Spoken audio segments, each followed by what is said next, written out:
নমস্কার, সোনা ফুড কোর্টের নতুন একটি এপিসোডে সকলকে স্বাগত। আজকে আছে নতুন একটি টিফিন আইডিয়া আর তার সাথে আছে নতুন একটি গুগলি। তো চলুন দেখে নিই, আগে ঝটপট করে টিফিনটা বানিয়ে ফেলি। তো এখানে আমি কিছু আলু 80% সিদ্ধ করে নিয়েছি। তারপরে কড়াইতে একটু সর্ষের তেল দিয়ে জিরে ফোড়ন, শুকনো লঙ্কা ফোড়ন দিয়ে দিয়েছি একটু আদা বাটা।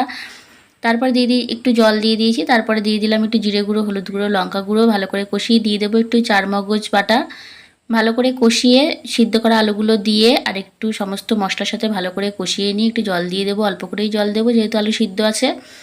যখন একটু গামাখা গামাখা হয়ে যাবে তখন নামানোর আগে একটু চিনি আর একটু ঘি দিয়ে নামিয়ে নেব। সাথে ছিল লুচি আর ছিল একটা রসগোল্লা, যেটা আমের ফ্লেভারযুক্ত। আর আজকের গুগলি হচ্ছে, কোন দেশের নামের পাশে একটা গাছের নাম থাকে? কোন দেশের নামের পাশে একটা গাছের নাম থাকে? যারা সঠিক উত্তর দিতে পারবেন তাদের জন্য পরের ভিডিওতে একটা শাউট আউট আছে। আর অবশ্যই নিজের জায়গার নামটা একটুখানি কমেন্ট করে দেবেন। আর ভিডিওটি ভালো লাগলে একটি লাইক ও শেয়ার করে দেবেন। ধন্যবাদ।